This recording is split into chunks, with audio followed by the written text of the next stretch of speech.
Hey everyone, welcome to the 6th episode of the Late Night Talking Cardboard podcast, Solo Edition.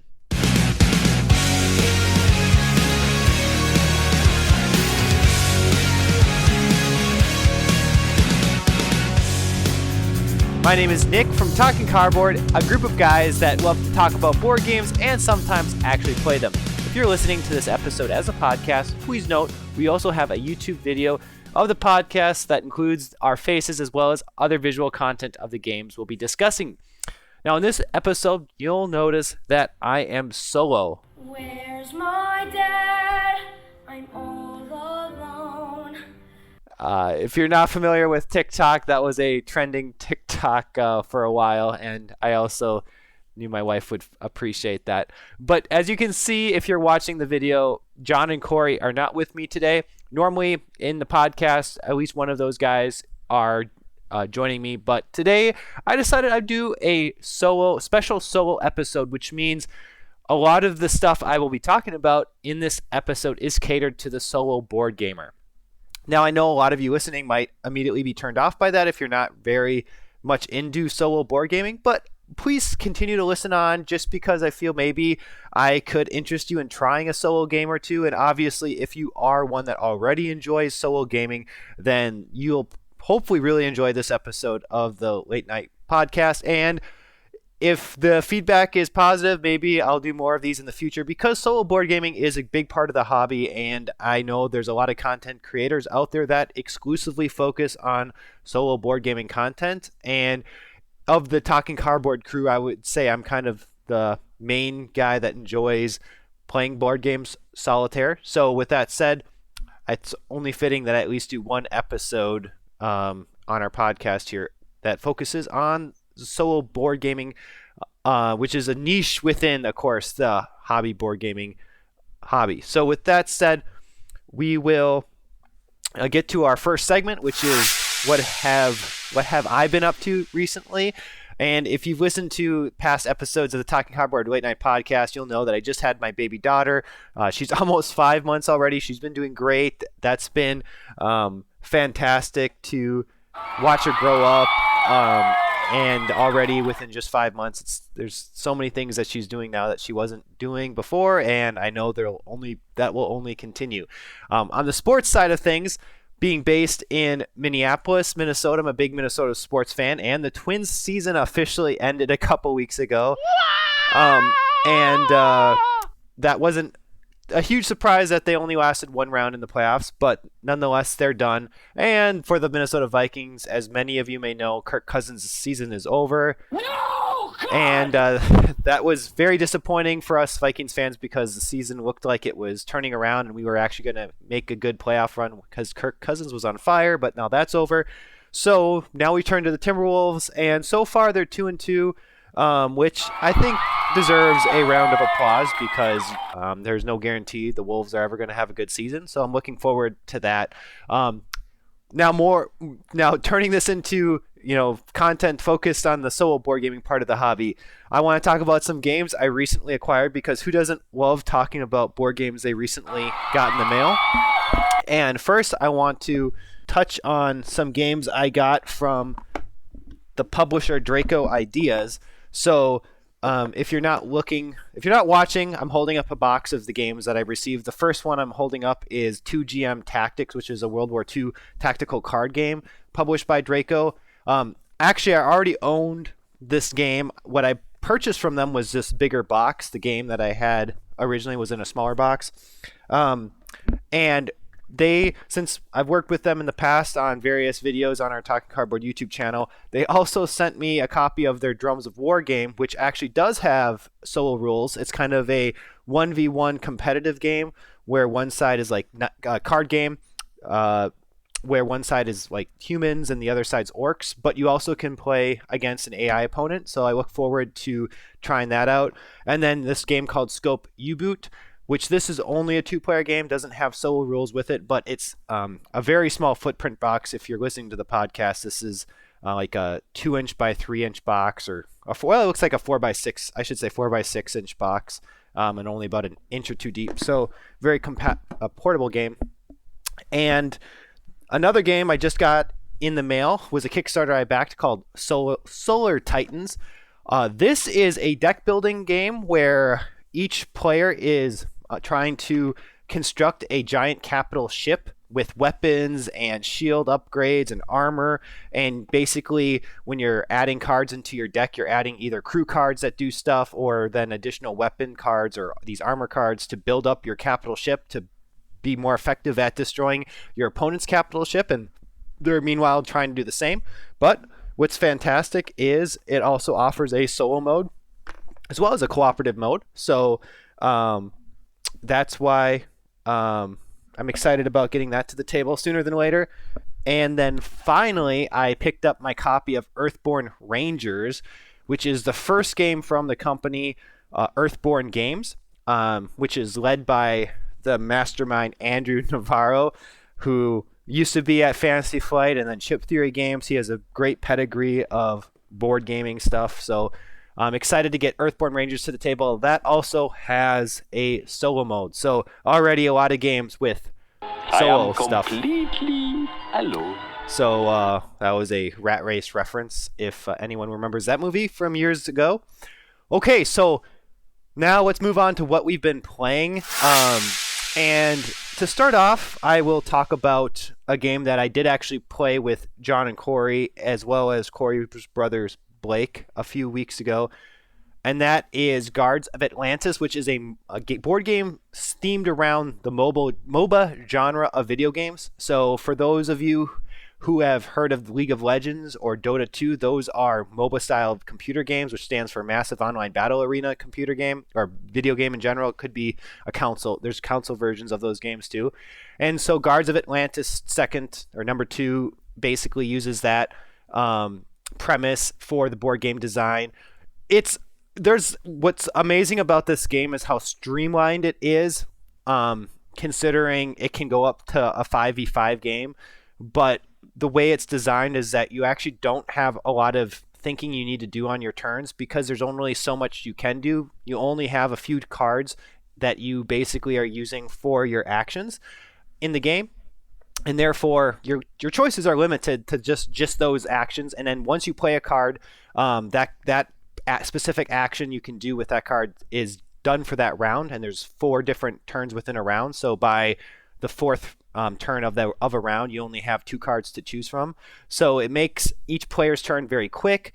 Yet there's some good tactical strategy involved, because you are trying to maneuver your character around, trying to take out the enemy characters as well as take out enemy minions, and at the same meanwhile your opponent's doing the same. This does not have a solo mode. You have to play at least 2v2 ideally, but still a very fun game. And again, I know I'm trying to focus on solo games. This is probably one of the few exceptions in this episode that doesn't have any kind of solo option available. So let's move on to games that I have been playing by myself. So here's some, this first one's not by myself, but it does have a solo mode, or can be played solitaire, and that's the Arkham Horror, the card game, LCG, or living card game. And specifically, I was playing the Path to Carcosa expansion with my friend Eric. We were playing on the Tabletop Simulator mod for Arkham Horror, which is actually really hard to find. So if you want to go and find that mod online, good luck. But nonetheless, we played this on Tabletop Simulator. Unfortunately, we only made it, I think, to the 3rd or 4th mission, and we ended up getting destroyed in this insane asylum. I won't say any more than that to avoid any spoilers, but if you're huge into this game, you can, and you're watching if you're listening to the podcast, check out the video version of the episode, because right now on my computer screen, I'm sharing my deck construction for my character Rex Murphy. I'd love for any expert or someone who considers themselves an expert of Arkham Horror LCG to give me their thoughts in the comment section of the video, what they think of this build for Rex Murphy. I was really trying to build up for a Necronomicon, which was like 8 experience points. And I never got there, never was able to get that Necronomicon. But anyway, that was the character, or I was Rex Murphy, and Lily Chen was the character that my friend Eric was playing. So moving on to the next game that I've been playing, which I think I may have mentioned even in the last episode, but that is Snapship Tactics. This is a miniatures game where you're basically playing with these giant Lego style ships that are based on a toy line called Snapships. Please check out some live play that I did on the Talking Cardboard YouTube channel if this type of game sounds interesting. Basically, it's like an X-Wing miniature style game where you're moving these miniatures around trying to get within range of the opponent's ship. And what's cool about Snapships is that you have a bunch of weapons and other pieces of equipment like wings and thrusters that each have a action card. And in order for you to use any of those things for their abilities, you actually have to spend cubes, and you only have so many cubes you can use. So you have to be careful on every turn if you want to try to, inflict as much damage as possible or focus on just positioning your ship as much as possible. And also, these components are at risk of being damaged. And throughout the course of the game, you might not have your weapons, for example, because they're damaged, and you can repair them. But I think that makes the game a little more interesting than some of the other miniature space games. And yes, this does have a solo mode. And I find the solo mode in this game very novel and interesting. And again, in my live play, I'm playing against the AI bot. So please check that live play out, because if this type of game sounds, again, interesting, because I do think Snapship Tactics did a lot of things very well in how the game was designed for both solitaire and can be played cooperatively too if you get enough ships to do that. So the next game on my list that I want to touch on is Dogfight, Rule the Skies in 20 minutes. This is a very light, kind of abstracted World War I themed game where you and an opponent are World War I biplanes trying to shoot each other down. The map is very simplistic. It's just like a circle, so you can't even go backwards. You're only going forwards. It's unique. The mechanism is fun in that you have tiles that you're drawing first of all from a bag, so you don't know exactly which tiles you're going to get for your plane. And then every turn, you and the opponent are secretly picking one of your tiles, which will be a number of how far you're moving around this circular board. And the goal is to try to get behind your opponent and shoot them down before they do the same to you. And this does come with a solo mode in which you are playing a AI-controlled fighter or biplane. And you're trying to achieve various types of objectives. There's 4 different missions or scenarios you can play solo, each slightly different from the other in terms of what you're trying to do. And it's a 20-minute game, so it's not super heavy by any means, but considering how small the box is for the game and how easy portable it is and quick to set up, I think it accomplishes what it's trying to do very well. And I also want to give a shout out to Floodgate Games, because they provided me this review copy of Dogfight, as well as a couple other games in their 20-minute series, including Blitzkrieg and Caesar. So I hope to play those games solitaire and maybe do some live plays. I did some live play of Dogfight on the YouTube channel, so definitely if this game sounds interesting to you, check out the live play that I did for Dogfight on the Talking Cardboard YouTube channel, so you can get a better idea of how that game plays. All right, let's move into our next segment, which is looking at the updates to the BGG Top Hotness List. And it's been a while since we did our last podcast episode, so you better imagine this list has changed quite significantly since the last podcast episode. And I want to apologize for that too. If you were anxiously waiting for episode number 6, please forgive us for taking a while to get this out. Again, part of it's definitely because of my new family member that's been taking up a lot of time. So hopefully we're more consistent about getting these episodes out more consistently in the future. So with that said, let's check to see what changes have occurred on the BGG Top Hotness List. So starting at number 10, Terraforming Mars, the dice game, is no longer, and replacing that is Ark Nova. And throughout the list, I'm going to call out which ones have a solo mode, because of course, Where's my dad? I'm all alone. we're all alone here today, so we want to know if we can play these games solo. And yes, Ark Nova does have a solo mode. If you're checking out, if you're watching the YouTube, or if you're listening to the podcast, I'm showing the brief abbreviated solo rules for Ark Nova. So there's not a lot of crunch to the solo mode in Ark Nova, but it does have solo rules, so you can play that solo. The next game on the list is Brûlé. Corey corrected me the last time I was trying to pronounce that word. 1893 Belle Epoque is no longer on the list. Number 9 is Voidfall. And Voidfall was number 5 previously. So it's staying. This one actually is staying strong on the top BGG Hotness List.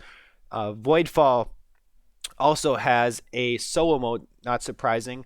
And it's a very meaty looking solo mode. I mean, I actually wasn't so hyped up on Voidfall because the theme is 4X style space exploration. And if I want to play a 4X space game, I'm like, I want to play Twilight Imperium, right? I don't want to play like a Euro-wise version of Twilight Imperium. But looking at the depth of this solitaire mode, it's making me reconsider my interest of Voidfall. And it can be played cooperatively. So a co-op, a 4X style Euro space game now is sounding very intriguing. So I might have to actually get Voidfall to the table. I don't know if I want to buy it. I maybe want someone else to buy it for me, or buy it and I play their copy with them. But nonetheless, that looks very interesting. Next on the list is Dune Imperium Uprising. Now, I have zero way to verify this has anything to do with the reason why Dune Imperium Uprising has been consistently on the list for a while now. The number 8 previously was Age of Innovation, by the way. But one thing that is very interesting to me that I don't think really got a lot of publicity within the hobby board gaming sphere is the fact that Mr. Beast, who is the biggest YouTuber right now, actually did a tournament for playing Dune Imperium and won the tournament. Now, you can argue that it was set up for him to win, but point being is Mr. Beast is associated with a hobby board game. And I think that's huge for the hobby. A lot of hobby board gamers may not know who Mr. Beast is, and if that's the case, then that makes sense. Like, I think what Dire Wolf was doing is trying to cater to an audience that has no real knowledge of the hobby board gaming world, but are fans of Mr. Beast. So I think this was a great marketing tactic. I posted on Stephen Bonacor's Board Game Insiders on their Facebook page saying, like, this is huge. So I'm interested to see if he talks about it, because if he does talk about it on their podcast, I am giving my credit to myself for the reason why he brought it up on their podcast. But I digress. This is big news, and part of the reason why maybe Dune Imperium is still strong on the BGG Hotness List. And there are solo rules for Dune Imperium, but you don't even need the expansion for the solo rules. But like Ark Nova, rather light and abbreviated. So I think Dune Imperium is a hot solo game, even if the solo rules look simple. And in fact, I'm probably going to get a lot of flack for this, but I'm not a huge Dune Imperium player. I know Corey and John from Talking to Cardboard love this game. But anyway, that's number 8 on the list. Number 7 was previously Heat Pedal to the Metal. Now it's a game called Septima, which is a game themed around being a witch. And I thought the theme actually sounds very interesting. But also, it, not surprisingly, has a pretty legit looking solo mode. I think I want to say David Tursi looks like David Tursi was credited for the solo mode in this game, and David Tursi is like one of the more renowned solo mode designers, if not the most renowned solo mode designers in the hobby. I wanted to say I saw that I'm looking at the forum for the game on BGG right now, and I wanted to say that I saw his name somewhere. But nonetheless, it does have a solo mode, and I looked it up, and it looks pretty in depth. So that's Septima. Also, again, unique theme. For number 6, previously we had the East India Companies. Now it's the White Castle, which has a rather basic, very basic looking solo mode again, but nonetheless has a solo mode and a very Euro, Japanese Euro style looking game. Not one that interests me significantly, but it's on the BGG Hotness List, so there's clearly a lot of people that are interested in playing that game. Number 5 is Tiny Epic Cthulhu. So previously number 5 was Voidfall, as we touched on earlier. Now it's Tiny Epic Cthulhu. I believe this game was only just recently announced. The Kickstarter has not started yet for Tiny Epic Cthulhu, so I have no real understanding of how the game's going to work. But I've played other Tiny Epic games before, and they're very portable. They're always seeming to be cooperative, which is not also the case for Tiny Epic Cthulhu, which means you could play it solitaire. So another solo game on the BGG Hotness List. Moving to number 4. Previously, it was the ART or ART project. Now it's Nucleum. Nucleum also has a very robust looking set of solo rules. So it's a very Euro heavy game. So not one that stuck out to me very much, but definitely a game that is catering to a solo player based on the detailed rule set they have for the solo mode. Number 3 was previously Planta Nubo. Now it's Villagers of the Oakdale. And this is interesting because it's a roll and write game that's a city builder. And I thought that right away was really catchy. I love the idea. I do enjoy the roll and write mechanic, but I think there's so many themes that need to be explored using that mechanic, such as a city builder. So this is great to see someone combining that theme of a game with the roll and write mechanic, and which I think is the case for a lot of roll and writes, since they're usually point-based games. You could play this solitaire. The game says it has a campaign system, so you could maybe combine one game to the next, and I think you can do that solitaire as well, which maybe adds a little more replayability for the solo player, but nonetheless can be played solitaire, and that's number 3. Number 2 was previously Apiaria, which is now off the list. And surprisingly, that's just how the world is with the BGG Hotness List. Is a big game like Apiaria is already gone, and replacing that is a game called Spiritfire. Now, Spiritfire is something that is a game that's extremely difficult to explain. Just listing off what it says on BGG, it's a nonlinear open-world board game system in which you explore compelling fantasy realms on an introspective journey of discovery, wonder, and mystery. But what makes this game unique is it claims you can seamlessly transition from playing a game solo then to playing it cooperatively. It's like a game that you continuously just sit down and play.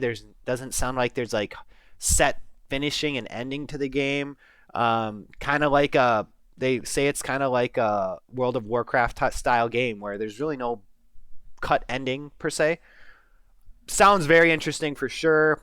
And it's published by the company called Orange Nebula, which did a game called Unsettled, which was like this cooperative space exploration game with all these different expansions. I bring that up because I was very close to getting on the bandwagon for Unsettled, and I decided not to because it was just a little too abstract for my tastes, and I'd rather play sci-fi games that are a little more thematic, which there's plenty of those out there. So I'm like, I don't want to get a big huge game that I don't feel it really is up my alley. Nonetheless, that game did look really unique, and this Spiritfire game is no different. So that was number 2. Now finally number 1, Civolution, was the previous number 1 BGG Hotness game. And replacing that is a game called The Old King's Crown, which kind of came out of nowhere for me. I am not sure, how to easily describe this game either. But BGG says it's a game of card-driven contest where you play as heirs to a vacant throne, vying for control of an ancient overground kingdom. Mechanisms listed are betting and bluffing and card play, conflict resolution, hand management, and variable player powers. one thing that's it's interesting because never mind. So, one thing to note with this game is apparently the solo mode is being designed by Ricky Royal. Now, Ricky Royal is one of the very first content creators I think I ever came across for board games because his focus was solitaire board games. And I immediately latched on to his content because he was focused on the solo play of board games. And now he's actually doing design work for solo board games. So that's really cool to see. And I believe his work that precedes this game for solo games has been well recognized. So I imagine this old King's Crown game will also have a very strong solo mode. So if you weren't paying attention, all 10 of the games on the BGG Hotness List have solo play available. I am completely alone. And that just goes to show you the rising popularity of playing board game solitaire. And I don't really know what more to say about that. Like, board game publishing companies are recognizing players like to play games, or like to at least have the ability to play game solitaire. And there's a lot of benefits to that, you know. Number one being you don't have to worry about finding others obsessed with board games like you are to sit down and play a heavy style game that has a thick rule book, which is the case for a lot of these games that have solo modes. So it's definitely something that I think isn't going to go away, and it's exciting to see that the solo mode is becoming so popular. All right, so the next segment is our top 5 segment, and this time I, of course, wanted to have some sort of solo theme to it. My dad? I'm all alone. Because we're all alone, and with that said, I decided I would talk about 5 games that I crowdfunded that I am very excited for, that I backed really for their solo playability. So with that said, the first game that I want to talk about is called Purple Haze. Now, Purple Haze is a Vietnam War themed narrative combat game, and it's doing a lot of things that I've never seen a single game do. It's bringing in a tactical fighting element during the campaign, or during a mission. There will be combat scenes that will pop up when you come across, I guess, the bad guys in the Vietnam War, and then the game switches to this combat map. But then you're also on this kind of, you know, more geographic map, moving from location to location, trying to achieve your objective for that mission. And it's very narratively driven, where you're drawing cards that have events and just choices to be made, and it's got an RPG element to it because the soldiers that you have in your platoon have different skill ratings for different types of activities that you'll be resolving, I think, based on the cards you're drawing and the decisions you're making. So it's not a pure war game by any means, but there's definitely combat involved, and one could call it a war game. It's kind of reminiscent to me almost as of a Robin Crusoe style game, in that, you know, there's this narrative going on while you're trying to achieve a goal. So very interesting game. Can be played cooperatively, and where each player is in control of a soldier in the squad, or you can play it solo, where I think you may still need to play with 4 soldiers, but as a solo player you're just controlling the actions for all the soldiers. So really looking forward to that game, and hope it arrives sooner than later. They've made recently I know they've made changes to the design of the combat in the game over time, but nonetheless, Purple Haze is the first game I want to touch on. Next game is called Robomon. Now, Robomon, I mean, it's crazy the types of amazing games that get designed these days. Robomon is like Pokemon, the board game. And you know, if you didn't guess that from the name, but it truly is. It's got the artwork of Pokemon, you know, the Game Boy version of Pokemon, that the 8-bit kind of style artwork is just immediately catches your attention. And you're trying to catch Robomon, I guess, instead of Pokemon. Can be played solitaire or cooperatively. I think that's kind of a big selling point for me, because in this case I would like to get my wife involved playing with me. And it has one of those book maps that you're turning the pages through and exploring locations that way, which I always think, which sounds a lot of fun. I mean, though, it looks like it has a great a great story with it too, as you would imagine, for a game based around Pokemon. And then whenever you have a combat, you do actually go to unlike Pokemon, where it's just kind of, there really isn't a map per se when you're fighting, at least in the Pokemon I remember. In Robomon, there is like a combat map that you switch to, where you're actually a tactical combat map where you're moving your Robomon around and attacking whichever Robomon you're coming across. And there's trainer battles. There's stickers that you're getting for, I believe, defeating trainers, just like in Pokemon. It looks like a blast. Like, yeah, definitely really excited for this game. So check that out if that sounds interesting to you. So that's called Robomon, and is the second game that I wanted to touch on. Third game, I mean, these are not in order by any ways, and these are not in order purposely because I would not be able to figure out, which games I'm more excited about. But the next game I want to talk about is Arydia, The Paths We Dare Tread. This is by the publisher Far Off Games, who did Xia Legends of a Drift System. Now, if you've never heard of Xia Legends of a Drift System, that's like the sandbox space game where you can do all sorts of things to get victory points, and it's a really cool game. The components of that game are top-notch. Metal coins, painted miniatures, a fantastic production.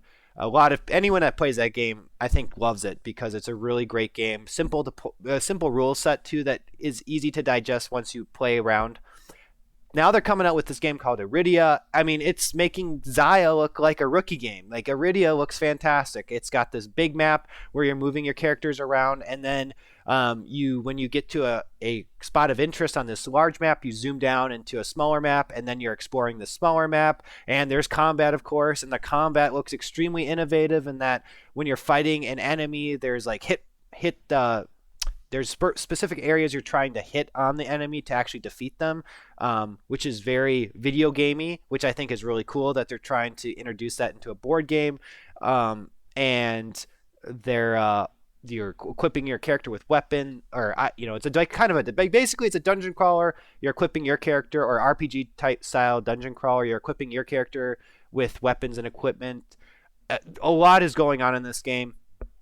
Too much to talk about in a few seconds here, but definitely check out Arydia if what I said is catches your interest. And they say on the crowdfunding page that all miniatures come painted, so that's exciting that they're keeping that up, carrying that over from Xia.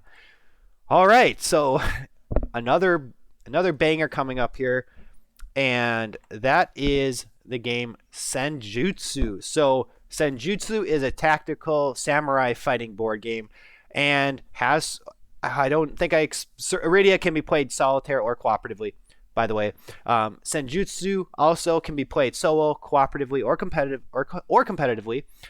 But tactical fighting samurai game, like, that's right there. It just, oh my gosh, like that, I'm immediately hooked just if someone described a game like that to me. So of course I backed. It was an instant back for me.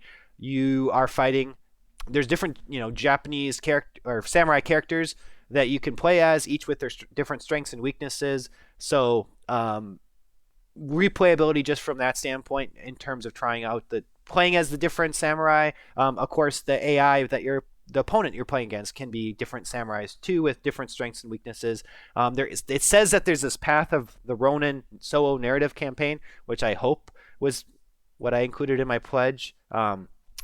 Nonetheless, so there's more. There's a campaign mode for solo gaming, which of course really draws you into as a solo gamer. So that's Senjutsu. Again, a lot more can be said about this game, but for the sake of time, I'm going to leave it at that. Check it out if that game sounds interesting to you. The last game here that I want to touch on is near and dear to my heart because of the IP that this game is based on, and that is Rome Total War, the board game. I was a huge fan of the original PC game that this board game is based on, Rome Total War, the PC game. And now they're coming out with a board game designed by Simon Hall. Simon was nice enough to send me a prototype of Rome Total War, the board game. I did a live unboxing on our Talking Cardboard YouTube channel, so check that out. Since it's a prototype, a lot of the components are going to change. Unfortunately, the solo mode still hasn't been finalized yet, so the prototype that I got did not have the solo mode with it, so I still don't exactly know how the solo mode will play. However, the game will come with solo rules, so you can play Rome Total War like you did on the PC game by yourself. Where's my dad? I'm all alone. So really looking forward to this, and the battle resolution in the board game looks innovative and quick. Obviously that's going to be probably the first. Anyone who's familiar with the PC game knows the battles in the PC game are huge. So how are they going to do that in a board game? So I think what they developed for the battle resolution looks interesting. There's actually two ways of resolving battles. There's a quick way like there is in the PC game, and then a tactical way of resolving battles. But yeah, so that's Rome Total War. And that's 5 Kickstarter solo games that I'm excited about receiving in the future. There's plenty more that I've backed that I actually didn't talk about. And these other ones I didn't talk about also could be very solid. So apologies for any of the companies and any of the games I didn't touch on here, but I'm sure I will be talking about them at some point in the future. So let's move on to our next segment, which is the question of the week. And this week, this episode, considering it's for the solo gamer, of course, the question is themed around that. And I decided on what makes a great solo board game. Now, this is, of course, through my eyes. So I would love for feedback and comments in the video, in the comment section of the video on the Talking Cardboard YouTube channel for this episode, to hear what you all think makes a great solo board game. Hopefully you agree with what I'm saying, but I'd love to hear other opinions on this. The first thing that I think of for a good solo board game is the AI system. It has to have some meat to it. I touched on the BGG Hotness List, and some of these games have like one-pagers for their solo rules. And I'm not about getting a game for solo play exclusively that only has, of course, one page of solo rules. And so that's number one for me. I want a kind of a game that has some sort of intent for a solo game experience, including like a game like Conflict of Heroes. And this is very, a lot of war games, have very complex solo rules, I should say. An example of a basic solo rule system is from After the Empire, a game that we touched on in a video when we compared it to The Great Wall, which is a great competitive game, but for solo play, you're playing against this opponent called Ivan, and he's just like a deck of cards. He doesn't have his own castle that you're like, simulating for him. And I just felt it fell flat. I felt like it'd be way more fun if I'm building my castle and Ivan's building a castle too, and you're competing directly with their castle. But there's plenty of games then that have more complicated solo rules, like Conflict of Heroes, or the AI cards in the Undaunted reinforcements, expansion for the Undaunted series. But with that said, counterpoint to the AI system is it has to be streamlined. So an example of a non-streamlined solo system is the flowcharts in the coin games. Now, if you have the patience for this, check out the solo play I did of the Liberty or Death American Insurrection coin game. I spent about 8.5 hours trying to grog through the flowcharts of that game by GMT, and a lot of solo players of the coin series of games say that they don't even use the flowcharts because they're so convoluted, and I can see why. But like, hey, it comes with the game. It's meant to be played when playing solo, so I want to use it. So that's an example of like an overly complicated solo system.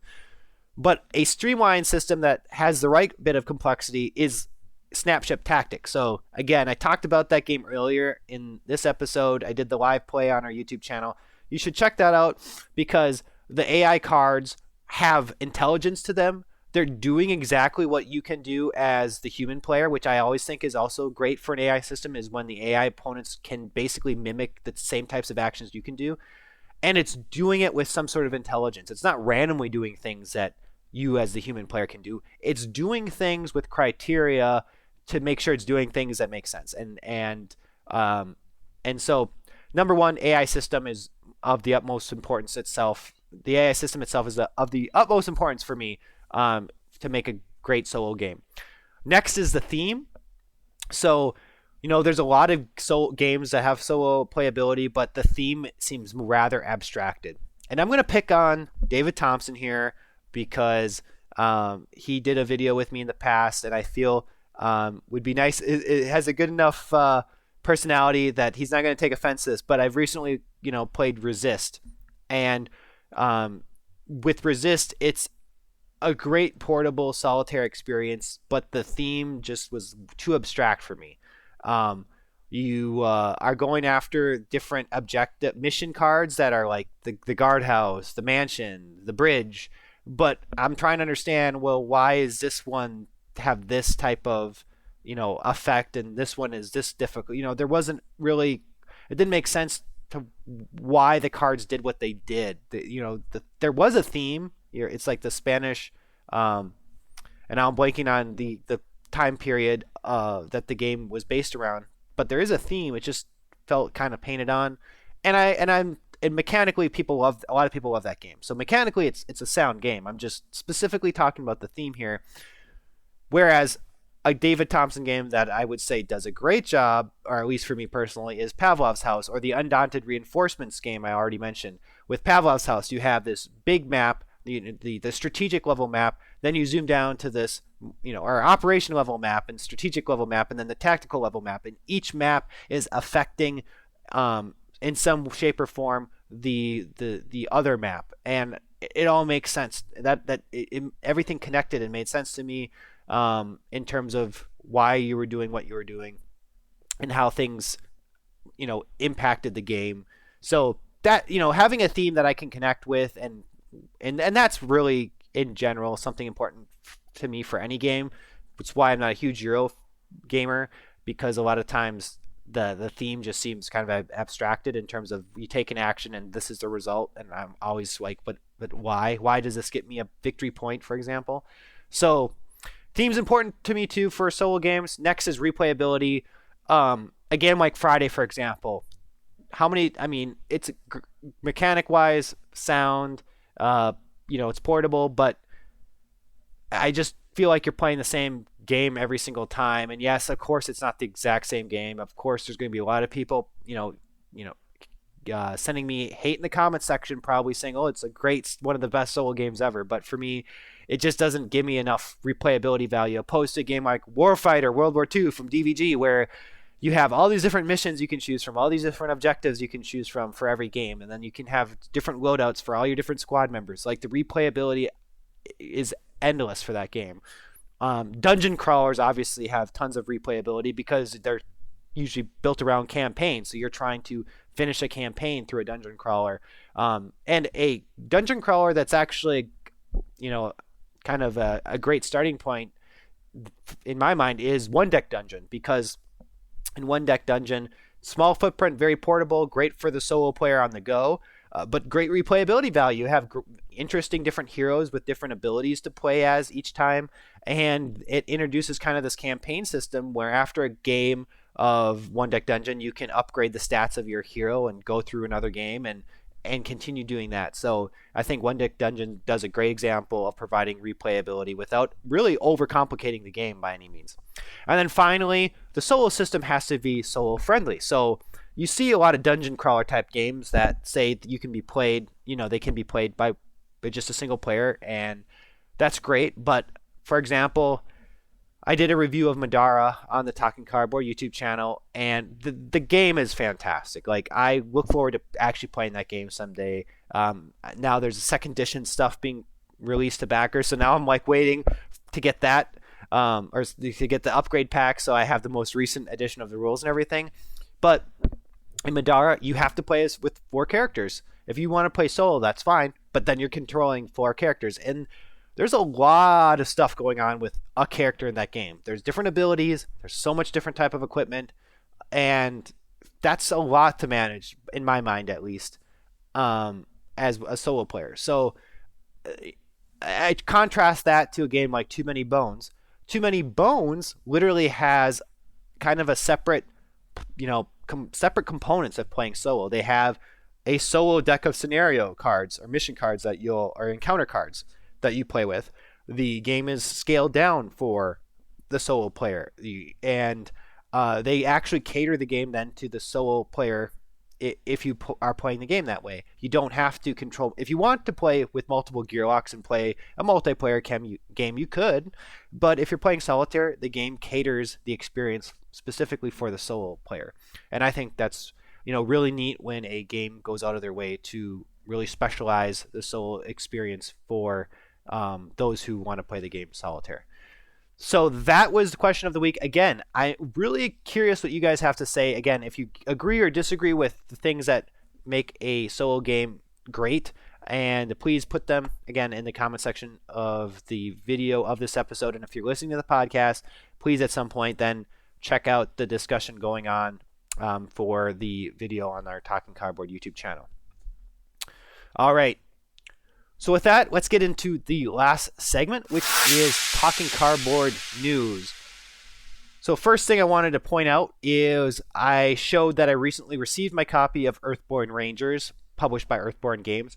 I reached out to Andrew Navarro to see if he would be interested in being a guest speaker or a guest on the podcast, and he agreed and figured like it'd be good for me to get some plays in of Earthborn Rangers first, so we could kind of get into the discussion about the game, which I thought was a great idea. So be on the lookout for a future podcast episode with Andrew as a guest on it, and that'd be the first episode we've done with a guest speaker or guest, so that'd be cool.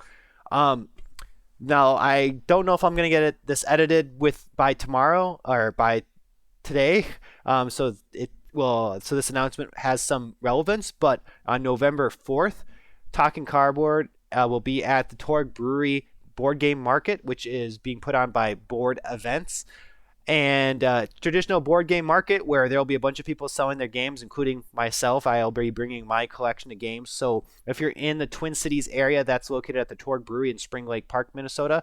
Definitely check it out. I've done this market back in June.